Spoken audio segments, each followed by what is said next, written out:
Bonjour mes bien-aimés en Christ. Je vous salue dans le nom de Jésus. Que sa paix et son immense joie vous comblent chaque jour encore. Nous voici rendus au jour 51 de la marche spirituelle de percée pour la libération, intitulée dans le programme de la Pâque à la Pentecôte que nous avons commencé. Alléluia. Depuis le premier jour du mois de Nissan, qui est le premier jour de l'année biblique selon les instructions que l'Éternel Dieu lui-même a donné à son serviteur Moïse. Alléluia. Et nous allons la poursuivre jusqu'au jour de la Pentecôte, le 5 juin. Gloire soit rendue au Père. Gloire soit rendue à Jésus-Christ notre Seigneur et notre Roi. Gloire soit rendue à son esprit qui nous fortifie, qui nous conduit, qui nous éclaire, qui nous illumine, qui nous montre le chemin et qui parle par nos bouches pendant tout ce programme au nom puissant de Jésus. Nous voici rendus donc à la 4e étape entre la résurrection et l'ascension de notre Seigneur Jésus-Christ. Et nous marchons dans les pas de notre Seigneur Jésus et nous sommes enrichis par l'Esprit de toutes les instructions que notre Seigneur Jésus a redonnées, précisées à ses apôtres avant d'être enlevés sous leurs yeux, mais aussi plonger dans l'amour de Dieu pour être bénéficiaire, pour jouir désormais de la plénitude de cet amour. Le Saint-Esprit vraiment nous éclaire, nous ouvre. Depuis que nous avons commencé cette série, nous sommes largement bénis, mes frères, mes sœurs. Vous qui suivez ce message, vous qui un jour suivrez ce message, je prie pour que la vie que libère le Saint-Esprit, en cet instant même, inonde vos vies, alléluia, et soit aussi votre partage dans le nom puissant de Jésus. Amen, amen, amen. L'apôtre Pierre lui-même nous exhorte à être participants de la nature divine. Dans l'épître, deuxième épître de Pierre, alléluia, il parle aux frères et aux sœurs et les exhorte, alléluia, les enseigne de la manière dont il faut qu'eux-mêmes ils fassent des efforts pour pouvoir changer leur nature, pour pouvoir contribuer à cela, afin d'être participants de la nature divine en eux. Alléluia, afin d'être rendus vraiment capables de fuir la corruption du monde, non seulement ça, mais aussi de pouvoir véritablement gagner pleinement l'accès au royaume de Dieu. Amen. Et à son verset 10, il dit, c'est pourquoi, frères, appliquez-vous d'autant plus à affirmer votre vocation et votre élection. Amen. Pendant 3 messages déjà, nous avons pris le temps d'étudier la vocation sur tous ses aspects. Alléluia. La vocation. Affermir notre vocation. Nous l'avons étudié, vocation comme une invitation, un appel, une vocation comme une destination, vocation comme un changement de nom. Alléluia. Et c'est ce à quoi tout enfant de Dieu aspire, rentrer pleinement dans cette vocation en Jésus-Christ. Nous l'avons étudié. Et aujourd'hui, en ce jour 51, nous allons voir vraiment comment nous appliquer à affermir notre élection. Notre élection. La compréhension des mots, j'ai toujours dit, c'était fondamental. La révélation de la profondeur des mots est importante pour notre transformation. Allons donc, aujourd'hui, je vous invite, mes frères et mes sœurs, d'écouter ce message, d'écouter cet enseignement et d'être largement enrichi et béni. Alléluia. Oui, il est un peu long, mais on parle d'élection du Seigneur. Le Seigneur nous amène dans ses fondements de saphir, parce que lorsqu'il veut que l'on étende, que l'on élargisse l'espace de notre tente et que l'on allonge nos cordages, Alléluia. Lui-même, il se déploie et c'est lui qui promet de nous donner des fondements de saphir.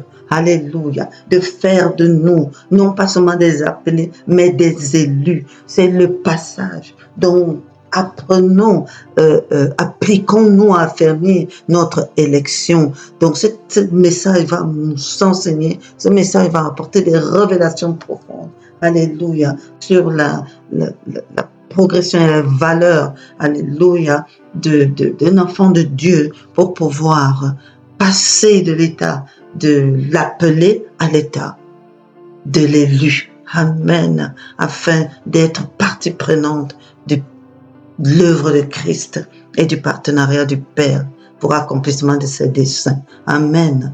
Oh, soyez largement bénis par ce message encore. Alléluia. Demeurez bénis en Jésus-Christ. Et quant à moi, je vous dis à demain. Shalom.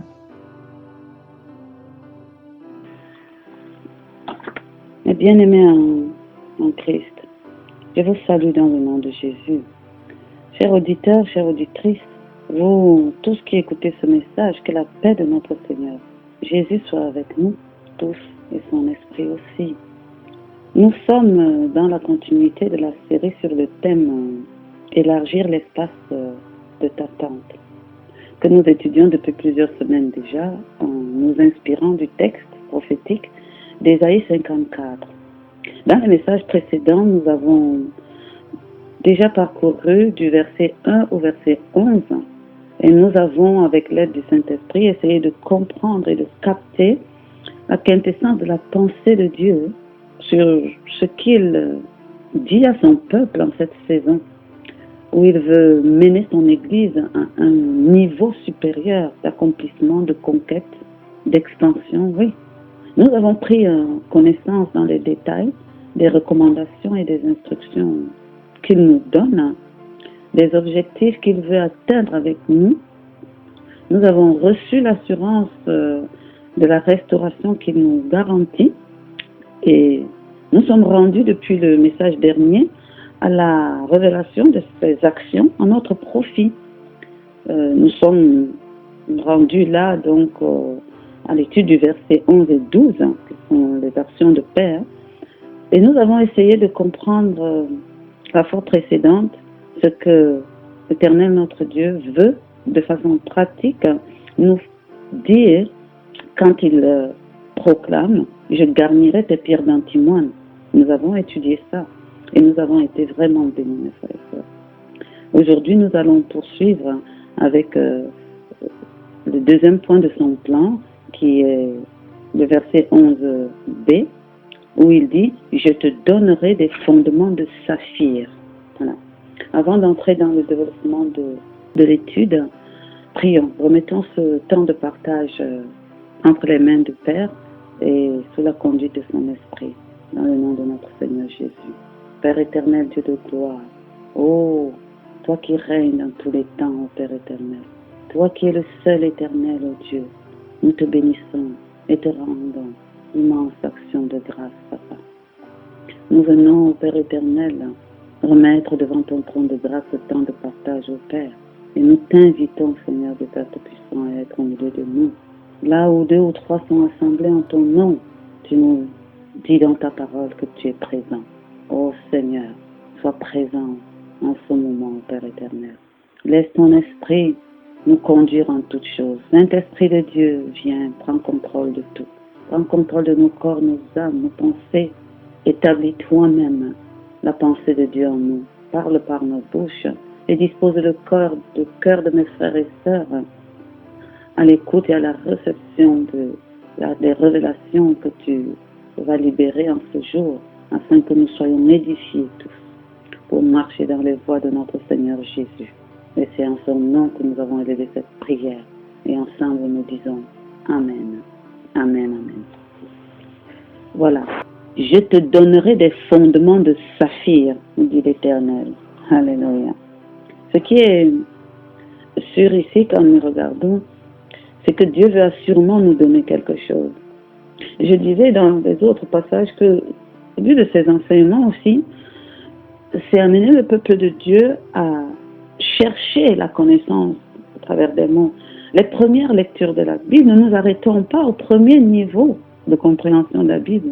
Oh, logos, non. Ne nous arrêtons pas à ce qui est écrit. Allons, fuyons, sondons, demandons à l'Esprit Saint de nous conduire à la compréhension des niveaux 2, 3, 4. Les écrits, les chercheurs, ceux qui ont travaillé, ça, disent que particulièrement la parole de Dieu ou dans le domaine de la conscience, il y a 7 niveaux de compréhension biblique. Nous n'allons peut-être pas prétendre arriver aujourd'hui au 7e niveau, laissons ça. Mais commençons déjà au moins à chercher la révélation. Au 2e, 3e niveau, allons chercher derrière les mots qui sont écrits. Quelle est la pensée véritable que l'Éternel nous dit? Parce que ce n'est qu'à ce niveau que nous pouvons saisir et rendre, transformer ça en action pratique, saisir la pensée de Dieu et pouvoir le mettre en application dans nos vies et laisser la parole, qui est une parole de vie, la révélation de Dieu, nous nourrir de l'intérieur. C'est pour ça que nous prenons le temps d'aller chercher, fouiller, sonder pour recevoir et comprendre des différentes choses. Je vous disais dans les premiers, vous vous souvenez, que quand moi j'ai lu une phrase comme celle-là, elle est prometteuse, mais je ne comprends pas grand-chose. Et tant que je ne vais pas comprendre, ça ne va pas m'aider, parce que je ne vais pas posséder ce qui est dit dedans. C'est pour ça qu'à chaque fois je dis, allons regarder ce que l'Éternel veut dire. Amen. Quand je regarde, je me dis, bon, les mots comme et, je, te, des, voilà, on comprend ça, c'est clair. Donnerai, fondement, saphir. Voilà 3 mots qui peuvent attirer notre attention. Quand on dit donnerai, je me dis, bon, je ne vais pas encore aller fouiller ça, j'ai quand même compris. Donner quelque chose, c'est faire un don. Ça veut dire que Dieu, ici, dispose, qu'il va nous faire un don, qu'il va disposer, déposer en nous quelque chose. Donc là, c'est clair. Et ce qu'il prépare, ce qu'il dispose de déposer, ce sont des fondements. Il dit, je te donnerai des fondements. Oh, des fondements de saphir. Là, ça devient un peu corsé. Urgent, j'ai envie de savoir ce que ça veut vouloir dire, ça. Des fondements de saphir. Alors on parle. Ici, il dit des fondements. Il m'a semblé ici important de faire remarquer quelque chose. Quand nous avons traité, quand nous avons fait le message précédent, il disait, je garnirai tes pierres d'antimoine. Et nous avons relevé quelque chose de particulier, c'est que dans cette promesse-là, il parlait de tes pierres. Et que le mot tes était particulier parce que ça voulait dire que les pierres dont il parlait, sur lesquelles il allait faire quelque chose, venaient de toi. Ça veut dire que tu avais une implication directe dans cette promesse-là. Il y avait une part qui te revenait de faire, nous l'avons étudié. Nous avons vu que les pierres, ce sont tes besoins, les évaluations que tu as faites de tes besoins, l'identification que tu as faite de tes besoins, l'étude que tu as faite de ton projet qui devait faire ressortir des pierres que toi tu aurais à présenter à l'Éternel. Donc, il y avait une part de toi à faire. Ici, il y a une nuance. Il dit, je te donnerai des fondements de saphir. Waouh, tout de suite, je me dis, voilà une promesse dans laquelle je n'ai qu'à recevoir. Parce que quand il dit des fondements, c'est impersonnel. Ce que je comprends, c'est que ces fondements ne viennent pas de moi. Ces fondements, je n'aurai rien à faire pour pouvoir déposer ces fondements. C'est une promesse dans laquelle l'Éternel est au début et à la fin. Surtout, moi, l'Éternel, je te donnerai des fondements de saphir. Oh, gloire à Dieu. Moi, je me prépare seulement à la recevoir. Là. Je fais mon processus de compréhension. J'appelle l'Esprit Saint, l'œuvre de l'Esprit Saint en moi pour qu'il m'amène à saisir de quoi il s'agit, que je puisse reconnaître ça, avoir la connaissance de ça pour pouvoir enfanter le résultat en moi, donc recevoir. Alléluia. C'était important de préciser cette nuance pour que les enfants de Dieu qui sont dans cette attente puissent recevoir cela. Et fondement, nous parlons, depuis nous sommes dans un processus de bâtissement, disons depuis de projets à bâtir, d'élargissement, d'expansion et toutes les choses qu'on bâtit. C'est pour ça que les termes ici sont les termes qui tournent autour de la construction, de bâtir. Et dans ce domaine-là, qui dit bâtir, dit fondation. Donc, on va essayer de voir ce que sont des fondations. Ensuite, nous allons rentrer dans ce que peut être la nuance du fondement. Alléluia. Quand nous regardons le dictionnaire français qui a utilisé ce mot fondation-là, quand nous regardons le dictionnaire français, il nous dit que les fondations, c'est l'ensemble des travaux qui vont conduire à façonner les assises d'un édifice qu'on est en train de bâtir. Voilà. Moi, je comprends que c'est la partie qui va porter et supporter l'ensemble d'un bâtiment, l'ensemble d'un édifice, l'ensemble de ce qu'on est en train de construire, en vue de lui assurer une solidité. Voilà le rôle des fondations. Alléluia. Et dans la plupart des cas, c'est la partie invisible de l'édifice. Très souvent même, on ne voit pas quand un bâtiment est fait que les fondations débordent. Non. Les fondations sont toujours enfoncées dans le sol. Et plus le bâtiment est haut et imposant, plus les fondations sont profondément enfuies dans le sol. Et juste pour anecdote comme ça, moi je pensais à quelque chose. Le Japon, au Japon, nous savons que le Japon est un pays, est une île, et c'est situé sur une faille, ce qu'on appelle des failles tectoniques. Donc c'est une région qui est sujette au tremblement de terre, au séisme, à des hauts niveaux.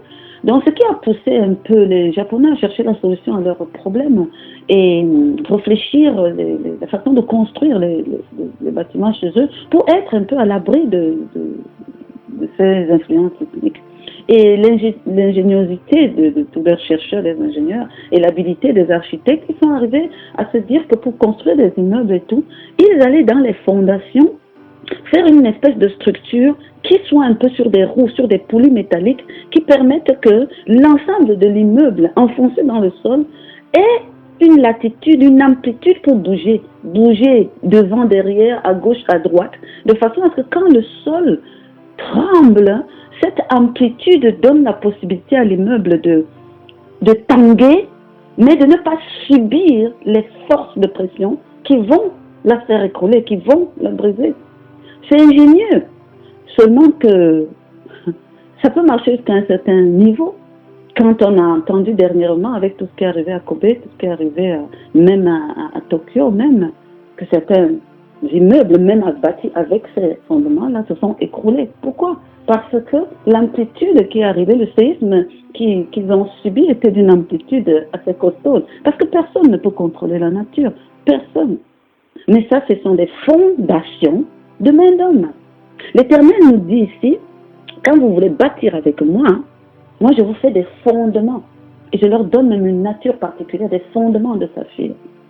Quand on parle de fondements, ce sont des bases, ce sont des éléments essentiels sur lesquels s'appuie tout le reste de ce qui est bâti, tout ce qui doit grandir, tout ce qui doit prendre de l'ampleur.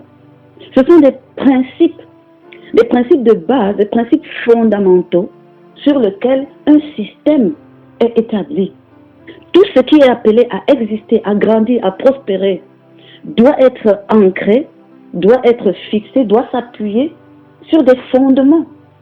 Ces éléments incontestables qui font les fondements, et ces éléments qui font des fondements sont essentiels, oui, doivent être incontestables, inchangeables, non négociables, inviolables, incontournables. Ils servent comme ça de préalable à tout projet, parce que c'est son assise. Et les fondements ont un but particulier, c'est celui d'assurer la solidité et la longévité. Je vous définis là la définition, le sens hébraïque du mot fondement. C'est le mot yakab. Et ça veut dire établir ou avoir établi. Ça veut dire fixer, être fixé. Ça veut dire, Dieu nous dit, ça veut dire désigner ou être désigné, ordonner ou avoir été ordonné pour commencer à agir. Les fondements, c'est les précurseurs de tout ce qui doit être fait. C'est ce que l'on place avant toute chose. Quel que soit ce qui doit être bâti, construit avec Dieu, Dieu dit que les fondements, c'est ce qui précède tout ça. Allô? Et Dieu nous dit, dans les actions qu'il va mener avec nous, dans le cadre d'élargir notre tente, de notre expansion, Dieu nous dit, moi, je vais te donner des fondements. Certainement, c'est pas parce que nous, en tant qu'hommes, nous sommes incapables de nous définir nos règles, définir des règles, des principes même, arrêter, même en tant que chrétiens, nous lisons la parole, nous prenons des grandes résolutions, nous disons on va faire ci, on va faire ça, non, moi je ne vais pas faire ça, je suis arrêté. On définit des règles pour bâtir, on met des choses qui sont...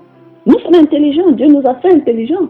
Dieu nous a fait à son image et à sa ressemblance. Il nous a donné toutes ces aptitudes. C'est à l'image des Japonais, là. Ils étaient intelligents, ils avaient de l'habilité et tout. Ils ont conçu cela, leur fondement, leur fondation comme ça. Et voilà le résultat. C'est un peu ce que nous faisons tous les jours quand nous rafistolons un peu à gauche, à droite, un certain nombre de choses. Nous façonnons comme ça nos propres fondements. Mais simplement, notre nature, même de croyants, hein, n'est pas à mesure de générer véritablement dans nos pensées des fondements dont Dieu parle. C'est-à-dire des choses qui sont incontestables, des choses qui sont inchangeables, des choses qui sont inviolables. Notre nature humaine, même en tant qu'enfant de Dieu, même en tant que né de nouveau, n'est pas à mesure de faire ça. Il n'y a que Dieu seul qui peut établir cela en nous. Il y a une dimension de perfection dans ce que Dieu veut, que lui seul est capable d'établir en nous. Seul son esprit, il a dit dans sa parole, ce n'est ni par votre puissance, ce n'est ni par votre force. Même pas, c'était pas votre, c'est ni par la puissance, ni par la force, sous-entendu de n'importe qui. Seul l'Esprit de Dieu est capable de faire ces choses. C'est pour ça que l'Éternel dit, je vais vous donner. Moi, je vais disposer cela en vous. Parce que je veux que nous allons loin. Je veux que nous arrivons loin. Pour ça, il faut que nous arrivons au but. Il faut que c'est des choses que moi-même, je dois mettre. Parce qu'il n'y a que ce qui vient de moi qui est périn. Moi, je pense que c'est ce que le sage Salomon avait compris véritablement. Et a dit dans un de ses cantiques, dans le psaume 127, parce qu'on pense toujours que tous les psaumes sont de David, mais il y en a qui sont d'autres personnes, il y en a qui sont particulièrement de Salomon, c'est ceux de Lapin.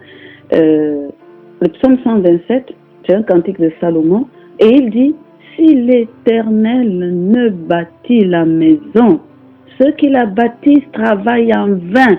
Ça, il avait déjà compris. Si l'Éternel ne garde la ville, celui qui la garde veille en vain. Salomon est celui qui avait bâti le temple de l'Éternel.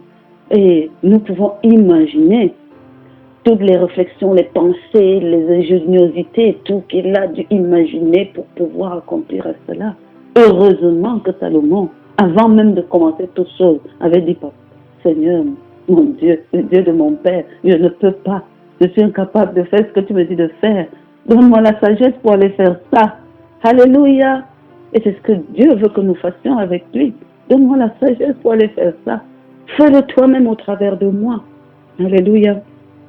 Mes frères, mes sœurs, bien-aimés, tout ce que l'on bâtit sans avoir pris la peine de veiller et de s'assurer de la nature des fondements et de la qualité des fondations qu'on est en train d'établir, sur lesquelles on va poser ça, est appelé à plus ou moins long terme à s'écrouler, à devenir inexploitable, voire même dangereux pour vous-même, pour les autres.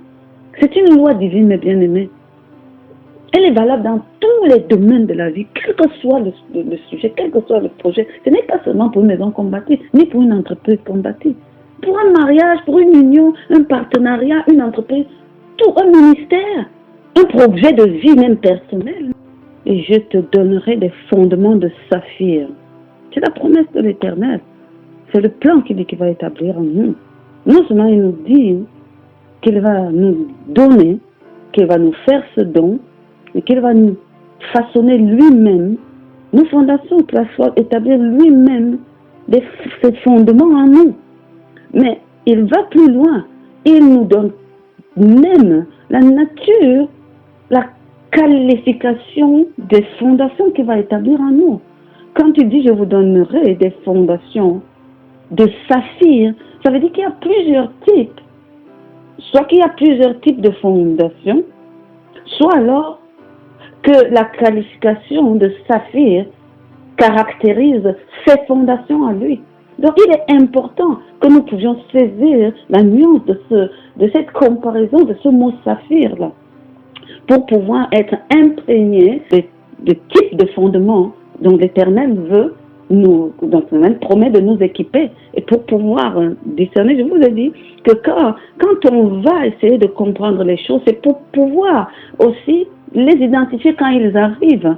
Sinon, nous risquons de passer à côté de la réception. Si on te donne quelque chose que tu n'es pas en train de voir, si je viens, je dis, je tends, tu vois un main qui est tendu, mais si tu ne vois pas la main tendue, peux-tu saisir ce qu'on est en train de te donner? Non, mon frère, ma soeur. Si tu ne peux pas, tu n'es pas en mesure de pouvoir discerner ce que l'on te donne au moment où c'est en train d'arriver, tu vas passer à côté. Si tu n'apprends pas à discerner une connexion, une opportunité qui vient dans ta vie, tu ne l'auras pas.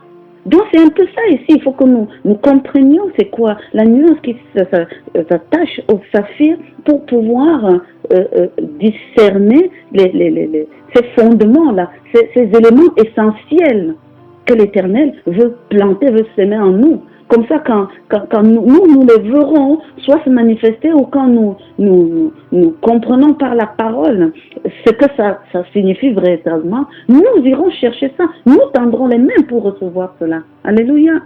Donc, nous allons tout le long de cette partie qui parle des actions de Dieu, nous allons nous rendre compte que Père utilise beaucoup de comparaisons avec des pierres précieuses. Et c'est à dessein. Moi, ça me ramène au niveau de la Bible et je parcours et je me suis rendu compte que tout le long de la Bible, toute la trame, on parle beaucoup de pierres précieuses, car chaque fois que les situations ou les contextes se rapprochent à la nature de Dieu, touchent à la nature de Dieu, on fait toujours allusion, ou à la présence de Dieu, on fait toujours allusion aux pierres précieuses. Nous n'avons qu'à regarder comment il est largement fait étalage et des pierres précieuses taillées et des choses précieuses quand on parlait du tabernacle. Et notamment au niveau du lieu saint avec le propitiatoire, c'est très détaillé. Et en particulier aussi avec l'équipement du sacrificateur, en parlant du pectoral de jugement qui portait les 12 pierres précieuses qui représentaient les 12 tribus. Comment les autres éléments qui habillaient le sacrificateur étaient faits de pierres précieuses. Tout cela a une signification importante. Nous regardons aussi dans la vision de Jean ou d'Ézéchiel. Chaque fois qu'ils ont une vision de Dieu, ils ont une vision de manifestation comme ça de la gloire de Dieu. Les comparaisons qu'ils font, c'est des comparaisons avec des pierres précieuses. Pareil pour la Jérusalem céleste. Pareil pour le tabernacle céleste que nous attendons tous. Comment quand nous voyons dans la vision de Jean ou d'Ézéchiel comment c'est décrit, nous voyons comment tout est comparé aux pierres précieuses. Ça a une importance. Je faisais un travail sur les pierres dans le royaume de Père pour le peuple sacrificateur. Ça fera l'objet d'un enregistrement peut-être plus tard. Et je me rendais compte que les pierres précieuses étaient non seulement portaient véritablement des messages divins, étaient associés aux messages divins et étaient également porteurs, révélateurs de la nature divine. Et quand on parle de fondement, c'est que l'Éternel veut nous inculquer une partie de lui-même, de façon à ce que nous puissions être aptes à marcher avec lui, à bâtir avec lui. Amen.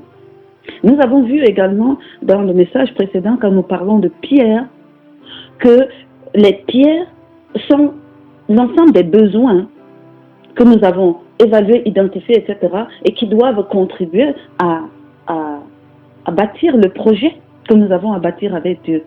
C'est l'ensemble des choses qu'il nous faut, qu'elles soient matérielles, nature ou d'autres ordres que ce soit. Ce sont des choses qu'il nous faut pour pouvoir bâtir. Mais quand nous disons ici, quand ces pierres deviennent précieuses, qu'est-ce que ça veut dire? Dieu dit, je garnirai tes pierres d'antimoine. Ce que toi tu as, je vais les garnir d'antimoine.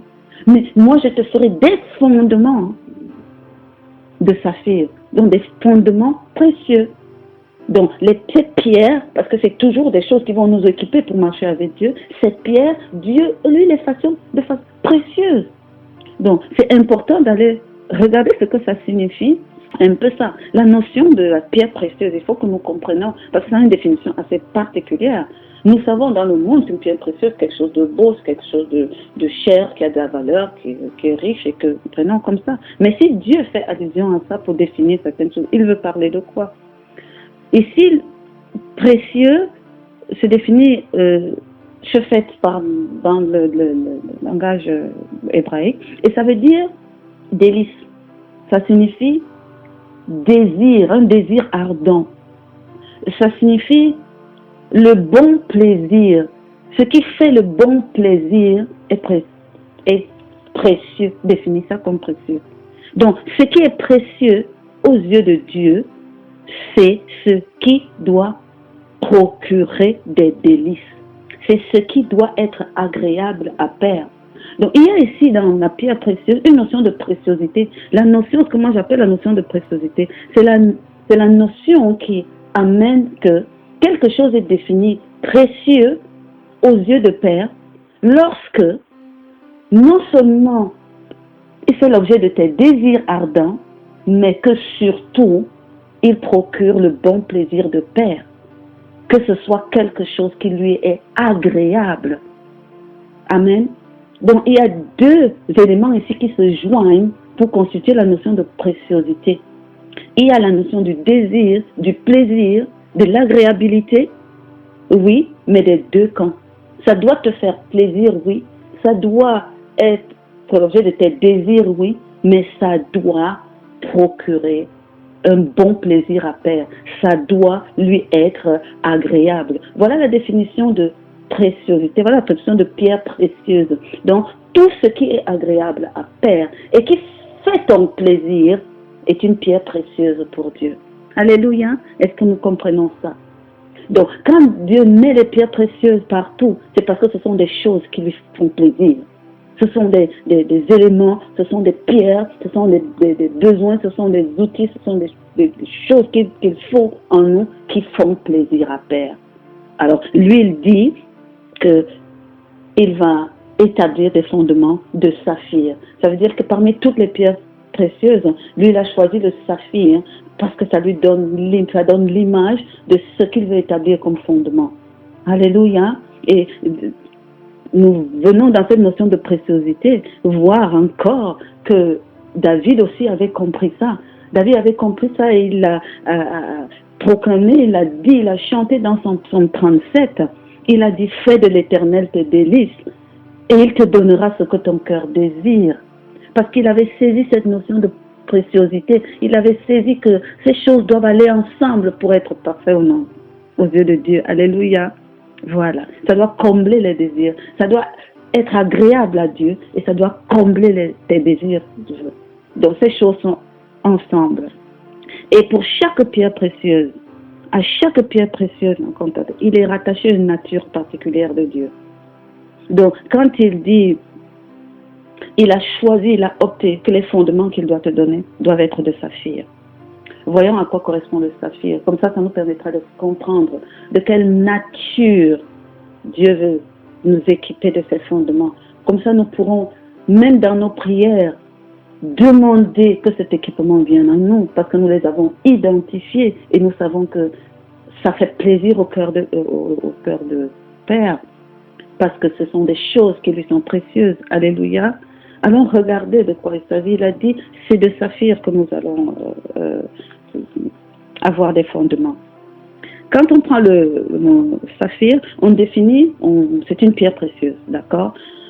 On la définit comme étant une pierre précieuse de très grande valeur. De très grande dureté. Elle est transparente.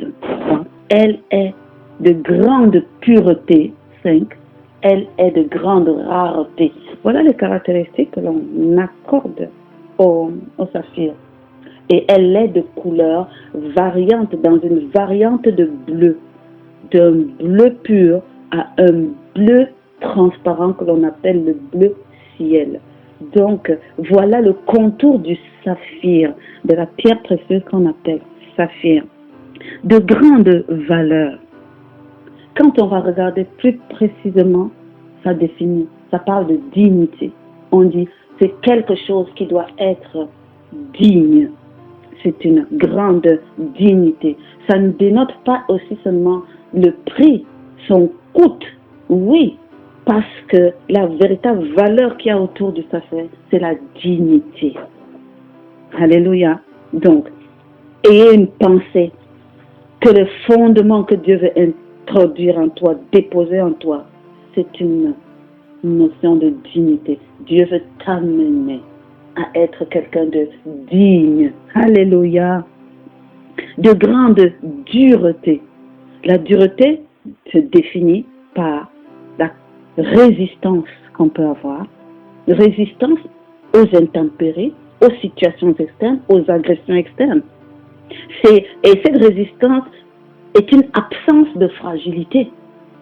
C'est-à-dire, tu peux être résistant, mais avoir quand même quelques points de faille. Non, le saphir n'a point de fragilité. C'est une absence de fragilité.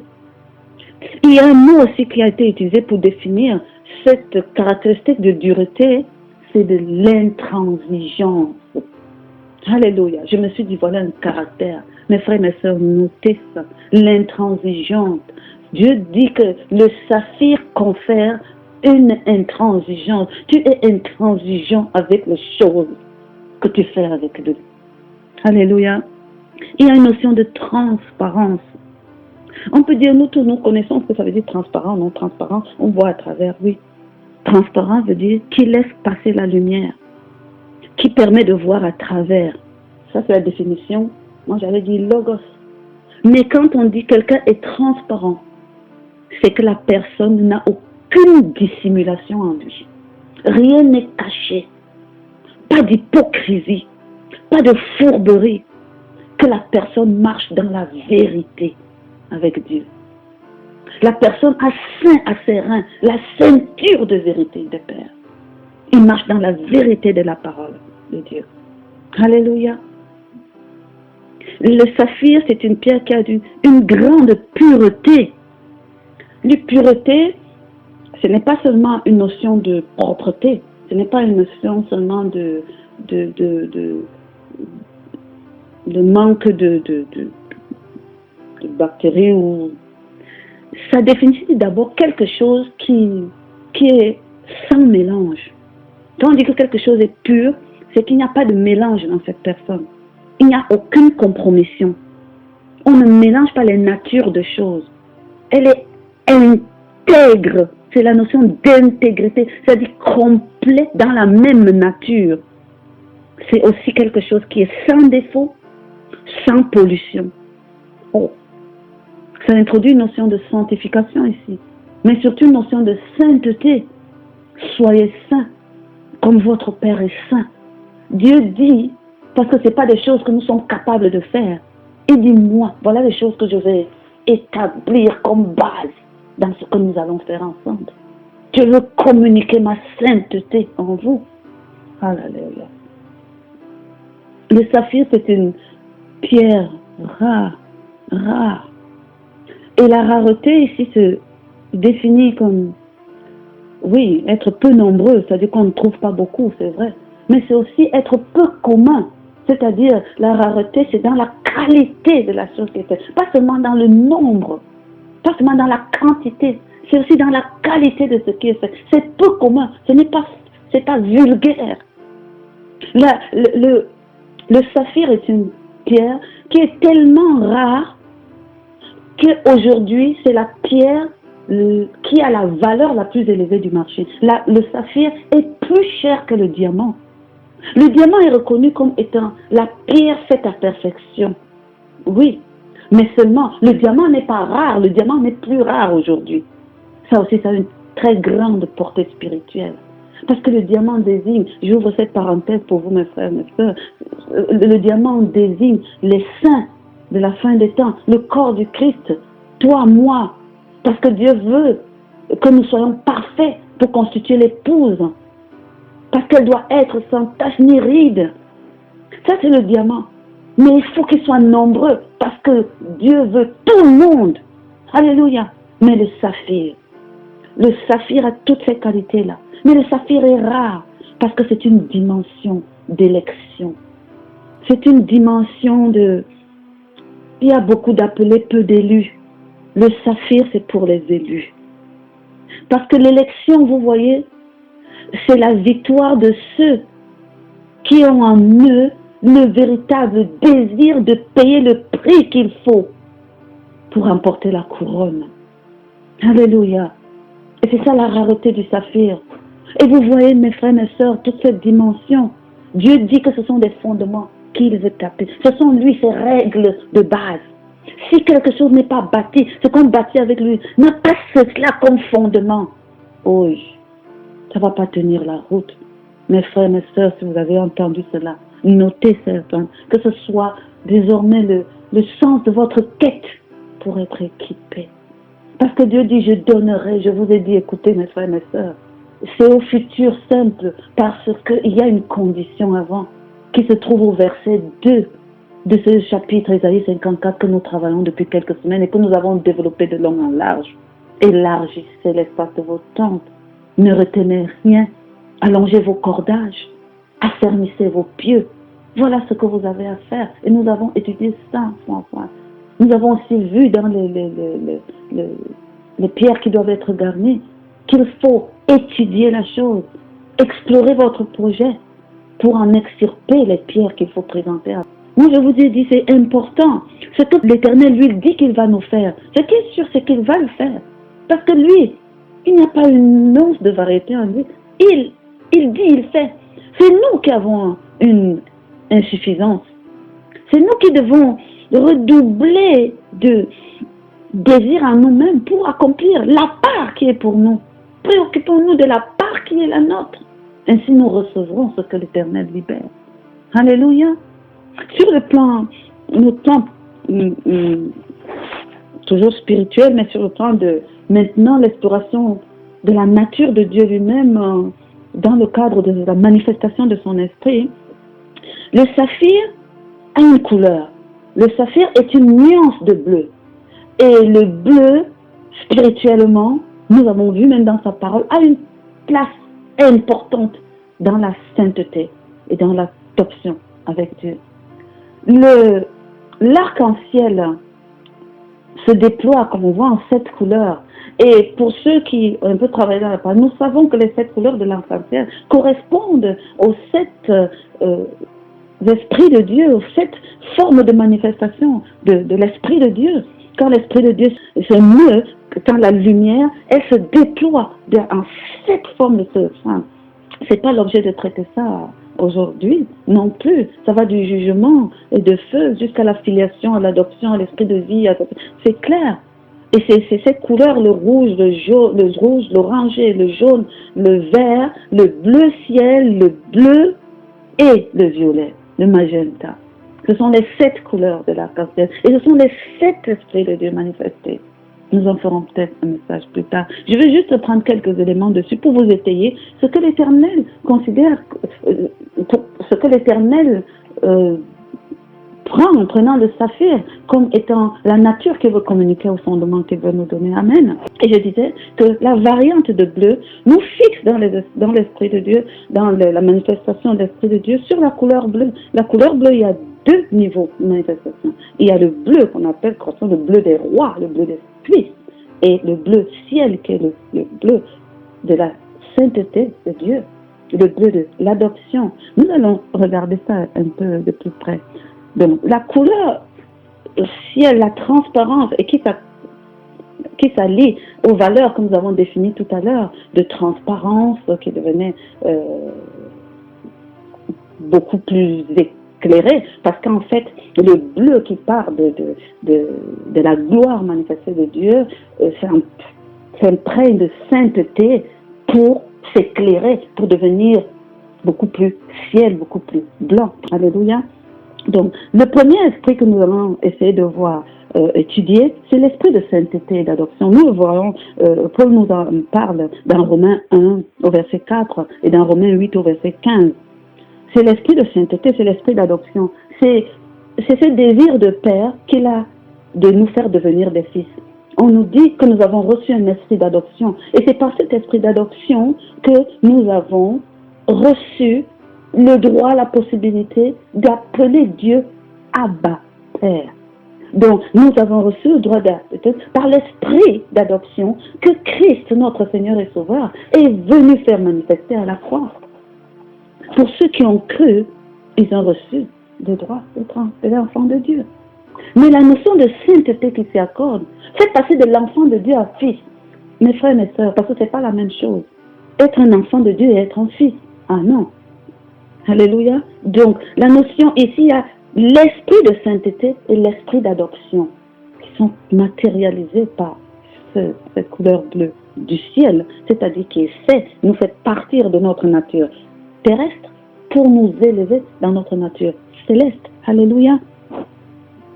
C'est l'esprit, comme je disais, qui nous fait appeler Abba Père. Parce que c'est un esprit qui nous fait reconnaître en l'éternel notre seule source de laquelle nous dépendons. Parce que Abba Père, c'est une notion, ça veut dire, ça ne signifie pas seulement Père, ça signifie ma source, ce à quoi je suis rattaché. C'est celui qui est mon soutien. Donc, l'éternel, c'est ceux qui reconnaissent qu'ils sont engendrés de Père et qu'il est leur seule source, il est leur seul soutien. Ils dépendent entièrement de ce rattachement à Père. Alléluia. Le Fils est conscient de cette position qu'il a en Père et qu'il sait surtout qu'il doit tout s'abandonner à l'œuvre de Père en lui. C'est celui qui désormais a compris dans les profondeurs qu'en toute chose, il a une seule voie d'attente, c'est Père. Alléluia. C'est quelqu'un qui est arrivé à un stade où il a compris que rien, alors là, rien ne veut venir de lui. Et que tout est par la grâce de Père et par la miséricorde de Père. Cet esprit de sainteté et d'adoption t'aide à prendre des bonnes résolutions qui sont conformes à la justice du royaume. Et c'est cet esprit aussi qui te rend capable de tenir ces résolutions.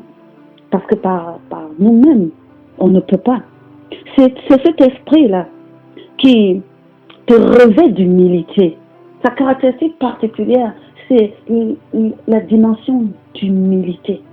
Quand nous avons compris et intégré cette notion de source par rapport à l'éternel Dieu notre Père, nous avons atteint un niveau d'humilité que seul l'Esprit de Dieu est capable d'établir en nous. Un niveau de soumission à la volonté de Dieu afin de se laisser nourrir, guider et résister à la tentation. C'est l'Esprit qui se manifeste au niveau là, des béatitudes lorsque l'on dit « Heureux les miséricordieux, car ils obtiennent la miséricorde ». C'est cet esprit-là qui est en mouvance. Et dans notre prière que nous a laissé notre Seigneur Jésus, dans la prière du Notre Père, ça correspond à la partie où nous nous soumettons complètement et nous disons « Père, ne nous laisse pas entrer dans la tentation.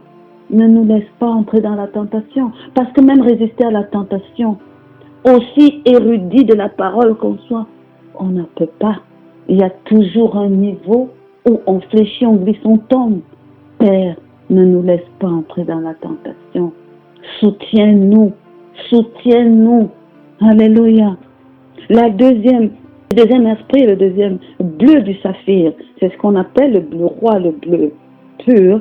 C'est l'esprit de la manifestation de la gloire de Dieu dans nos vies. Hey. Et ça se matérialise là par l'onction. Parce que dans le bleu ciel, c'est la mouvance de cet esprit, c'est le souffle que nous retrouvons dans le souffle. C'est ça, l'esprit prend la forme du souffle qui qui rentre en nous. Ici, l'Esprit prend la forme de l'huile, de l'onction. C'est un équipement divin. Comme l'huile qui est versée sur la tête d'Aaron et qui fait du peuple de sacrificateurs.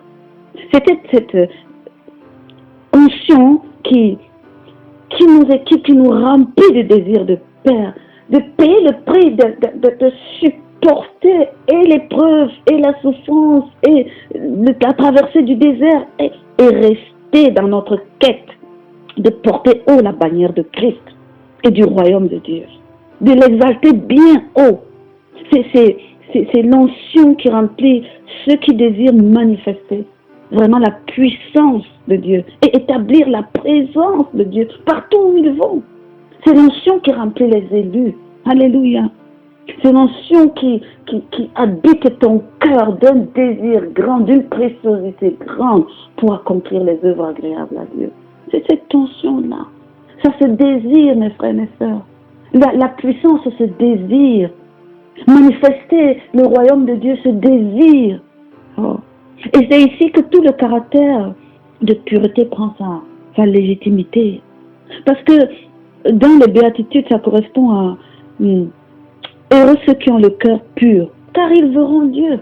Tu ne peux pas désirer la présence de Dieu sans que le travail de pureté soit fait dans ton cœur. Tu ne peux pas dire au Seigneur, manifeste ta présence. La manifestation de la présence de Dieu s'accompagne avec un cœur pur. On dit l'Éternel regarde au cœur. Il voit les motivations. Il voit ce qui est semé dedans. Et il dit, est-ce que je peux être présent là-bas? Ça se désire, mes frères et sœurs, un cœur pur, ça se désire. Parce que ça ne peut pas venir de nous.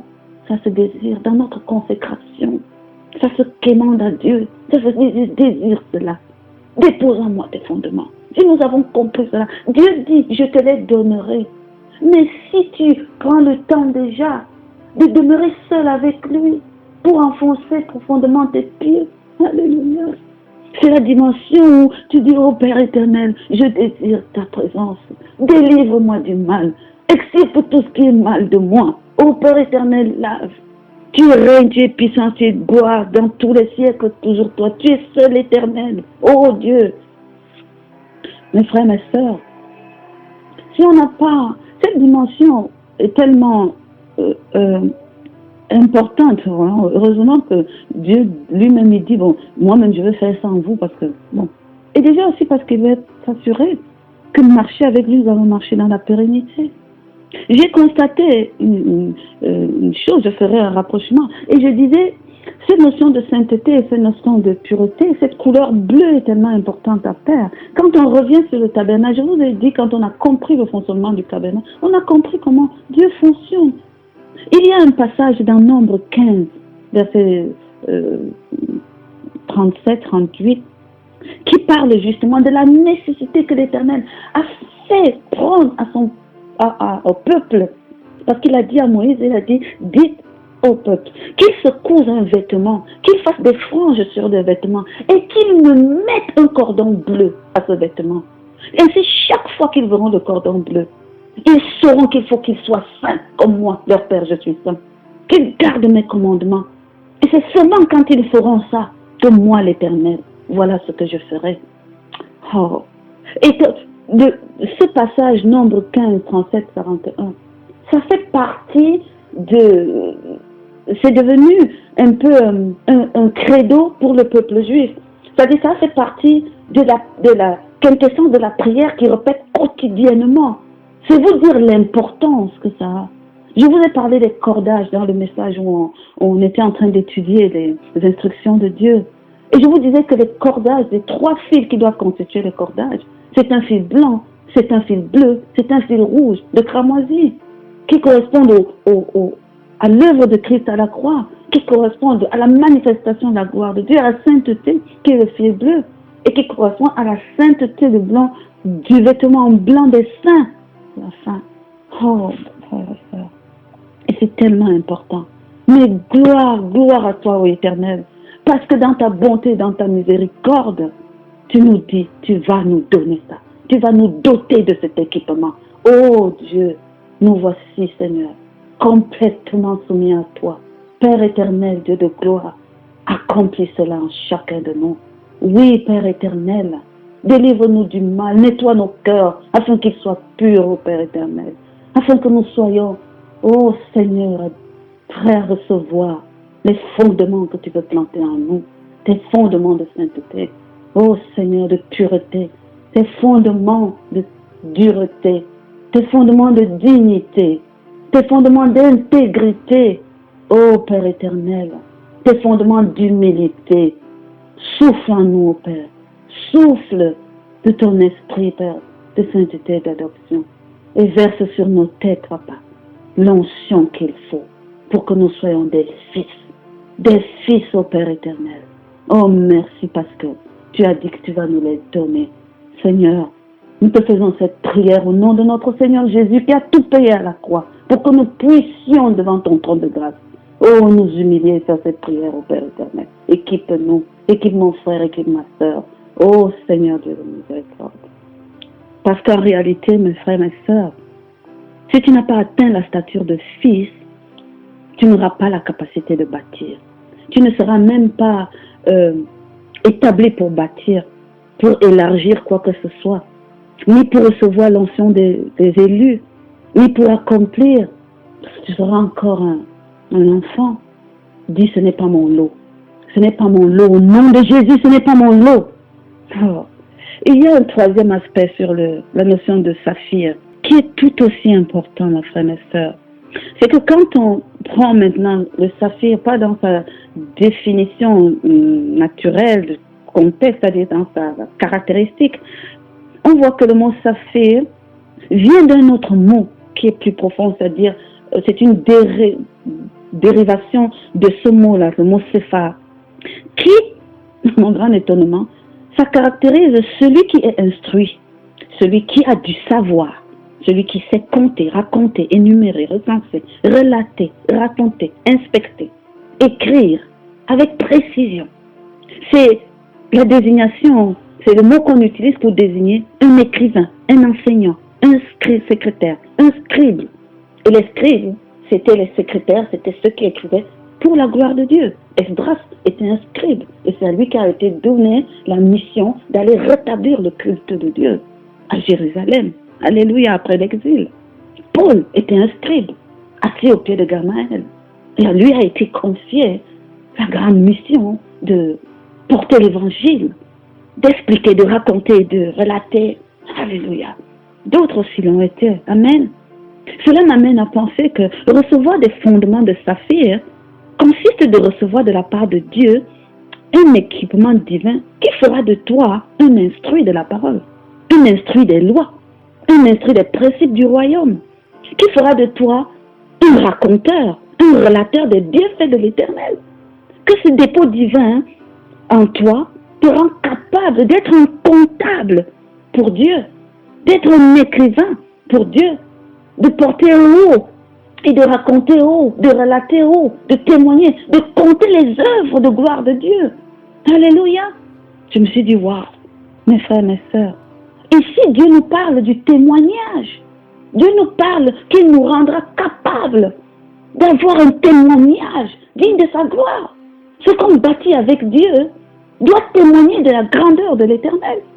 Parce que, quel que soit ce qui est entrepris avec l'Éternel, que ce soit tout petit, moyen ou gros, le résultat doit rendre témoignage à la gloire de Dieu manifestée. Sinon, ça n'a pas valu la peine. Alléluia. Dans tout ce que nous faisons, toute la gloire doit revenir au Père. C'est pour ça que lui-même, il a défini d'établir ses fondements.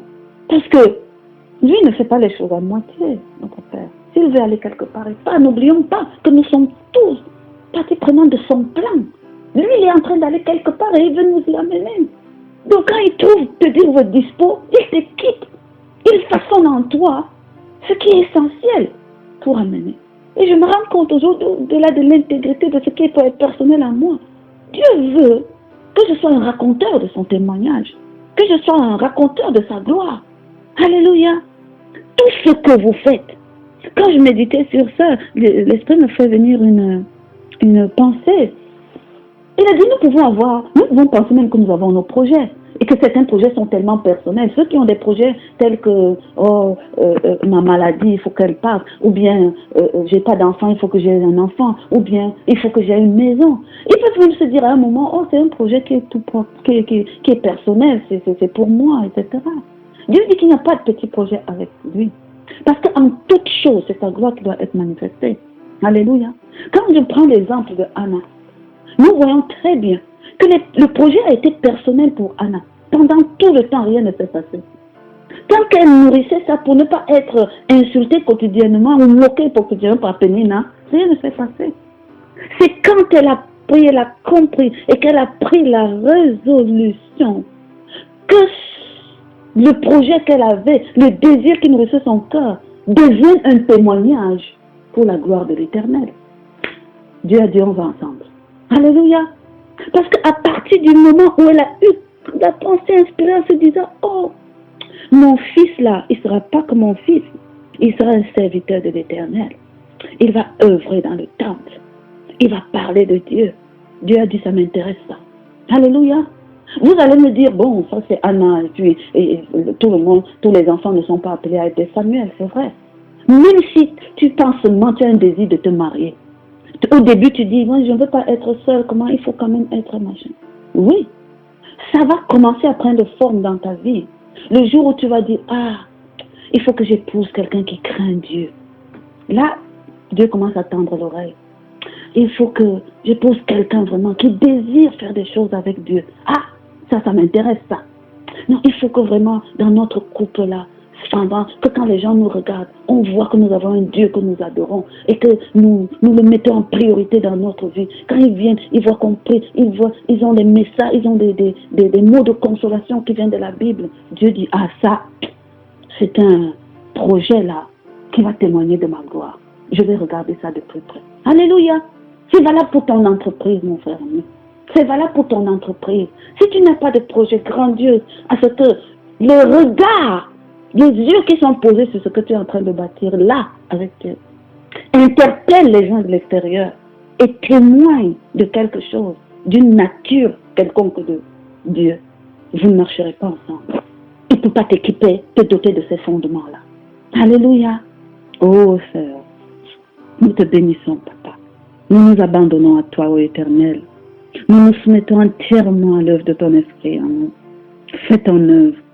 Fais-nous devenir des fils à l'image de Père. Mes frères, mes sœurs, faites en tout temps des prières de consécration et de soumission à l'œuvre de l'Esprit de Dieu en vous. Dites, Père, nous avons compris le sens des fondements que tu veux bâtir en nous. Que votre cœur désire que ces fondements soient profondément enfoncés en vous.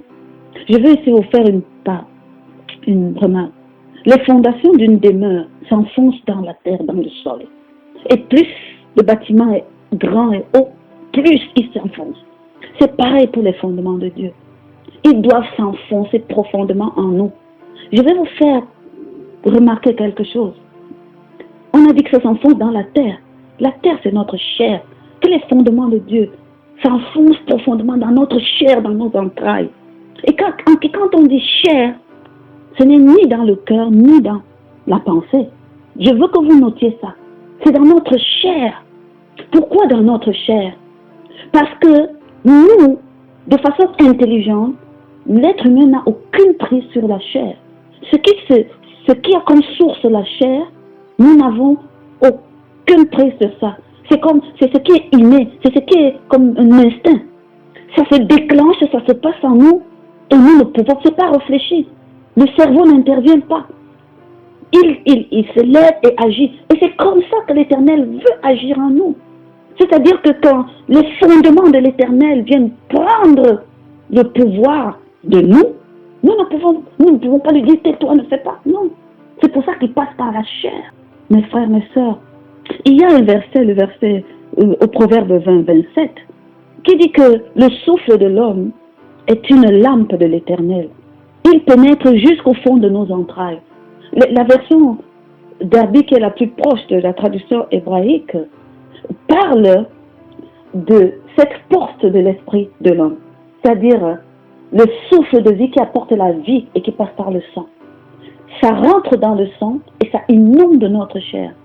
Et ce souffle de vie, quand il est déposé au commencement de notre vie, c'est le souffle, c'est la neshama, c'est le souffle qui a animé notre corps. Il a apporté avec lui un package, un contingent de choses que l'on appelle scientifiquement les fonctions vitales de notre vie.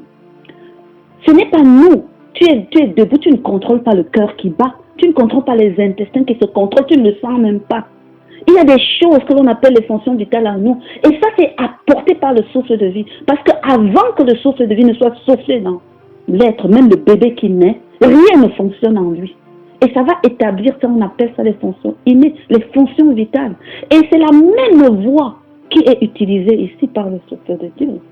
Et la parole de Dieu nous dit que c'est comme une lampe, ça se promène dans nos entrailles, ça se promène dans notre chair et ça dépose.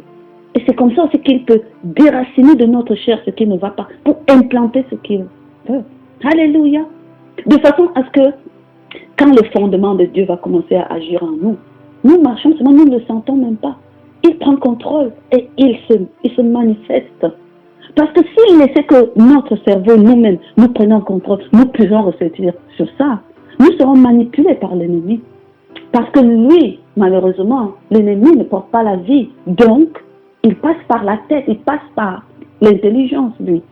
Oh, je suis en train d'écrire un livre dessus. Il passe par l'intelligence. Donc, l'Éternel ne permet même pas que notre intelligence, notre pensée affecte le dépôt qu'il veut faire en nous. Alléluia. Oh Père éternel, vas-y, emplis. Là où tu croises ce qui ne te convient pas, déracine, ruine, renverse, détruis et emplis par des fondements de saphir. Oh Père. Lorsque nous bâtissons, quand nous ne sommes pas en Christ et quand nous ne sommes pas dans cette dimension d'évolution avec Dieu, nous établissons nos règles de vie avec notre intelligence, avec notre pensée, avec notre cœur même, parfois sont pleins de sentiments. Mais comme nous calculons trop, nous planifions trop, ce n'est pas la bonne terre. Et dès qu'il y a une petite secousse, c'est effondré, c'est écroulé, ça tient sur rien. Dieu dit non, moi-même, je vais établir mes fondements. En ceux avec qui je veux marcher en cette saison. Réjouis-toi, réjouis-toi, parce que moi, l'Éternel, j'ai décidé d'établir en cette saison mes fondements de saphir en vous. Que quelqu'un dise Alléluia.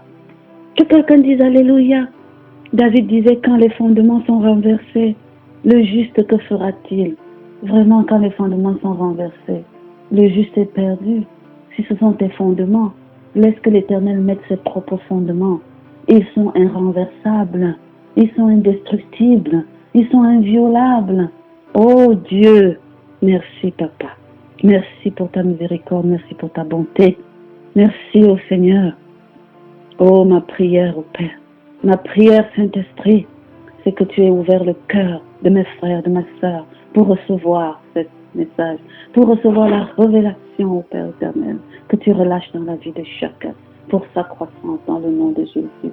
Oui, Père éternel, établis en chacun de nous les fondements de saphir.